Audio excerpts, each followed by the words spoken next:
And Sam comes walking out. He goes, only in America can you get strippers to ride in movie cars across the stage at a car auction.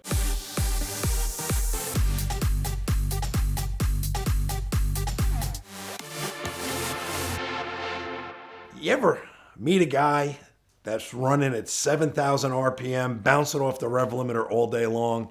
I give you Mr. Sam Hard, who has sat in this chair many times and told some wonderful stories, and he's the greatest guy in the world. And I love him like a brother. I didn't know Sam until a couple months ago. And I got connected with Sam actually through VINwiki and Ed Bolian. Ed put a little blurb out in a post about a couple of Range Rovers sitting out in the middle of the desert in El Paso, Texas, and he tags me in it. And I know Ed, and obviously I'm here doing a story for you, and I see the thing, and I'm like, well, El Paso, I'm in Phoenix, 6 hours away, not a big deal. So what's the story on these things, right? And so I called up Ed, and Ed tells me, yeah, Sam's got these 3 Range Rovers sitting out in the desert. He needs to do something with them. They're from a movie. And I was like, okay. So I sent a message to Mr. Sam Hard. The 3 Range Rovers were from Fast and Furious from 2019, Hobbs and Shaw. And they built about a half a dozen of these gray Range Rovers. They had turrets on the roof and big guns and stuff like that. And they were used in the movie. So I get Sam. We message back and forth. We missed each other. Finally, late one evening, which is early morning for him and later evening for me in Phoenix, Arizona, I see this weird phone number come up with a +41 in the front, which is UK. I said, oh, it's got to be, Sam. So, hey, mate, how you doing? Gets on the phone with that lovely English accent. And he's a great guy, and you've seen him tell stories, and he's funny and very comical, very colorful guy, and I love him like a brother now. So we start talking. He goes, yeah, I got these 3 Range Rovers I bought, and they're sitting in the middle of a storage field in El Paso, Texas. I've never seen them.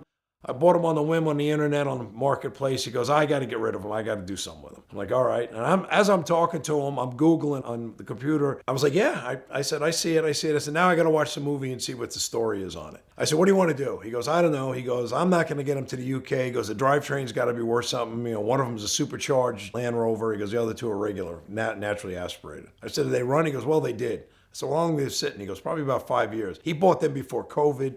COVID hit.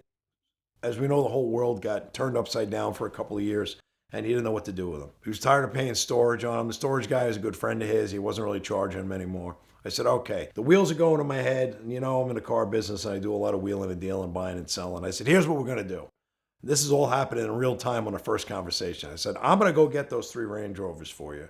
I got a 3-car wedge trailer and a dually, and I'll bring them back to my place in Phoenix. I said, we're going to evaluate them. I said, get them cleaned up, get them running. And we're going to ship them to Palm Beach, Florida in 3 months for Barrett Jackson, West Palm Beach. And he's like, oh, that's awesome. He goes, I went to Barrett Jackson once in Scottsdale many years ago with Rich Rawlings. And I said, yeah, I remember when you were there. I said, we met briefly. He goes, well, what do you think they're worth? What do you think they're worth? I was like, I'm going to be honest with you. They're not worth a whole lot of money. I'm going to put them at 10, 11 grand a piece.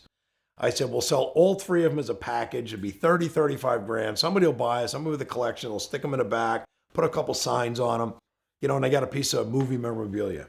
I said, and that's an attainable number for somebody buying something they're never going to drive. I said, it happens all the time in this business. He's just going nuts, loving the idea. So I was like, all right, where are they at? He gives me the info. I Google it. It's 5.5 hours. No big deal. I said, okay, I'll take my 3-car wedge. We'll run out there. I'll take my son with me. We'll go get him.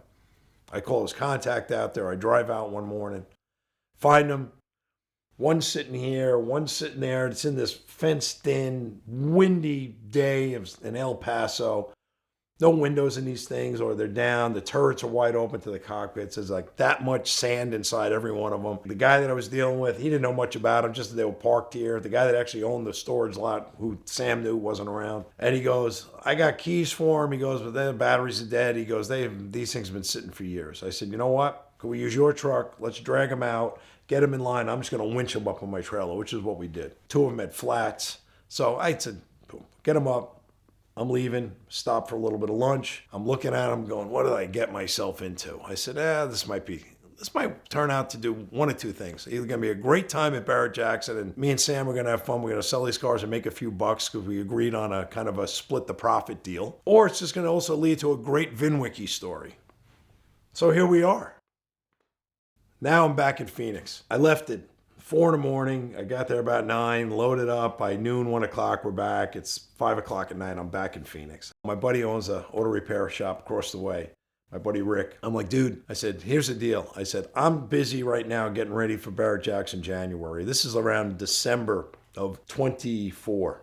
And I said, just get these things running. They got to get ready for Palm Beach. We roll them off, put air in the tires, get them off, tow them, put them by his shop, and I leave them. I don't look at them for a month. I just see them sitting in the parking lot every day. Me and Sam were talking. I said, listen, I can't touch them until we're done with Barrett-Jackson Scottsdale. I got 20 cars selling. I'm too busy. So January, Scottsdale, Barrett-Jackson comes and goes. Now I'm concentrating working on these Range Rovers. Me and Sam were talking. We're getting some ideas how we're going to do. I reach out to Barrett-Jackson, tell them we have them. They're pretty excited that they're going to have them. I said, listen, I'm going to sell all three of them on the stage at one time. You can see all three of them lined up. I throw a battery in each one. I go the first and I stick the key in it. Starts right up, idles. Perfect. I'm like, no way.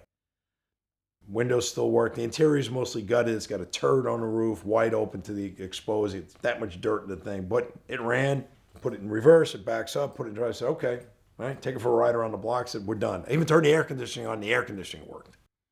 Range Rover 2. Same as Range Rover 1. Turret, the gun was gone on both of them, like this fake simulated machine gun. They were all gray, black wheels, all looked the same.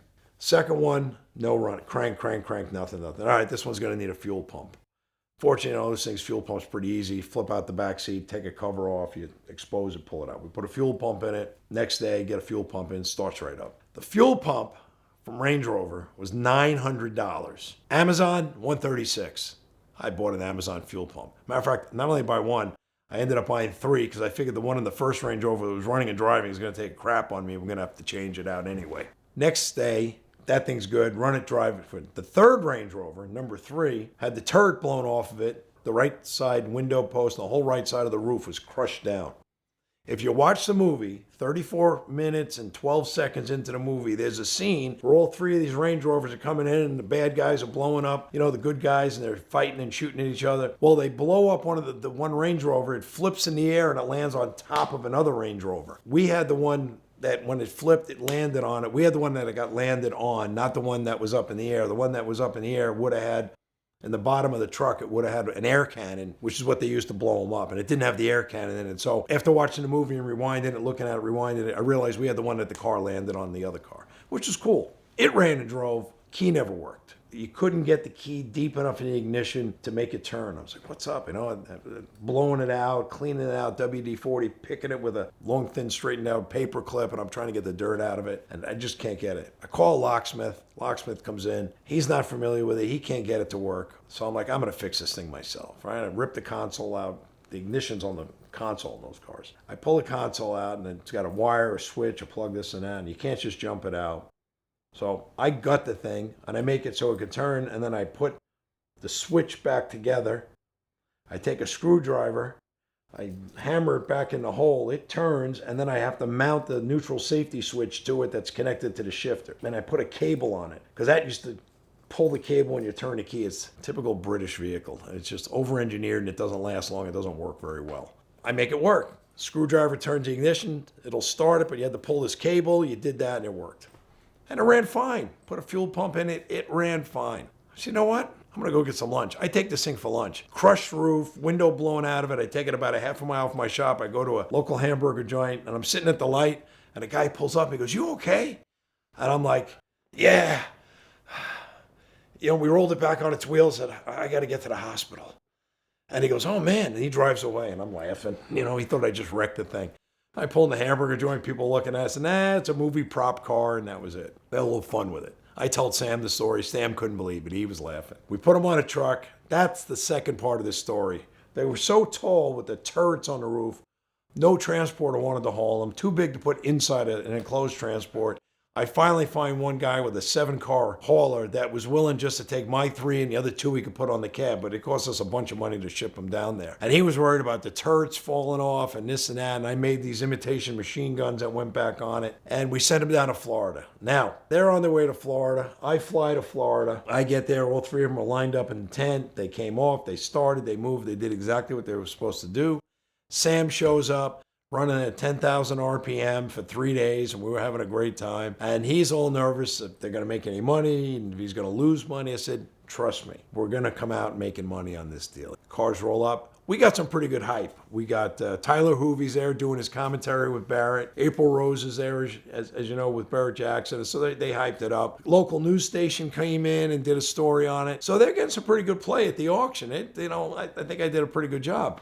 I have a connection with a friend of a friend that's always in a strip club in Florida. And all the strippers from the strip club come to the auction. They hand out business cards and they have a booth and everything at the auction. It's called Monroe's. Which, by the way, if you ever go to West Palm Beach, it's got the best rated steakhouse in Palm Beach County, also connected to the strip club. You don't got to go to the strip club to have a steak, but if you want to have a little meat after the meat, you go to the strip club. I know some of the bouncer at the strip club, and I said, hey, can we get some of these girls and put them in the cars? He goes, yeah, no problem, Joe, whatever you want.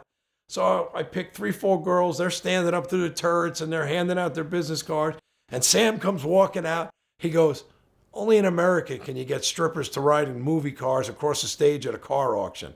I said, isn't it great? So the cars roll in, they go up on the block, and we're up there, and we're having a good time and laughing, and they take off. And they're $5,000, $10,000, $15,000, $18,000, $20,000. Sam's going crazy. He goes, we're making money, we're making money. I said, yeah, we are. 25, 28, 30, 31, 32. I was like, man, this thing's going to keep going. And I told them, I said, they're going to do 33 to 35 grand. They get to 33.5, which is where I think they ended up. And they're hanging. Boom, they drop the hammer. Sells 33.5. He doubled his money. He had 15 grand in him. Paid 5,000 a piece. He's happy. I'm happy. The auction's happy. The buyer's happy.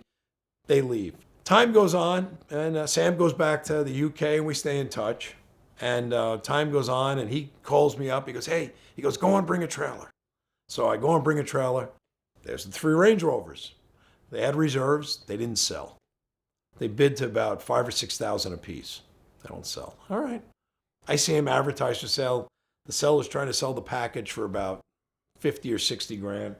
Or you can buy each one individually, I think, for 18 grand. I see him up for sale all summer, and I kind of lose track and forget about it. Well, last week I'm at Barrett Jackson Scottsdale, and I'm with Sam, and Sam's out. And we're doing another car deal, crazy car deal together. He goes, hey, did you see the Range Rover sold? I was like, where? He goes, Meekum Kissimmee last week. I was like, oh, I didn't know. I said, how much? He goes, you ready? I said, don't tell me, because then I was going to say maybe we should have reconsidered and held on to him for a year instead of Meekum Kissimmee. He goes, oh, no. He goes, I'm glad you did what you did. He goes, you are my hero. He keeps calling me his legend. He goes, you're the legend, man. He goes, he sold all 3 of them as a package for $17,000. I said, all said and done. I said, we took about a 20 grand hit. He goes, oh yeah. He goes, I figured that. I said, he sold them, he paid 33. He paid the 10% juice, 36. If he's a private guy, he paid tax on that. Then he had to transport him. Then he had to transport him again. I said, he had probably 45 grand in that package. I said, he took a 20, 25 grand hit. I'm thinking about it. And I'm like, I wonder where these things are going to show up. I haven't seen them yet. They haven't popped up again. Be sure to be on the lookout for the Fast and Furious Hobbs and Shaw famous 3 Range Rover package that I got rid of first with Mr. Sam Hard. And on to the next one. And Sam laid another one in my lap after those 3. And that's a whole other story. And we're going to tell it to you soon. This month of VINwiki content is brought to you by Premier Financial Services, and they are the perfect partner in your journey to own your dream car because their Simple Lease is the most powerful tool in the world of exotic car financing. You'll get all the benefits of a leasing structure like lower payments and better tax treatment, along with everything we love about a normal exotic car loan where you can trade in and out at any time, always know where you stand thanks to their amortization table, and accumulate equity for whenever you're finished and ready for the next car. And Premier is great because they're wholly owned and backed by First Financial Bank, which means they have more buying power than any other exotic car bank or collector car bank in the United States, and their customer service is unmatched. Also, rates are lower than they have been in a very, very long time, so it's never been a better time to reach out to Premier, talk to their representatives, learn what you can pre-qualify for, and let them help you own the car of your dreams with Premier Financial Services.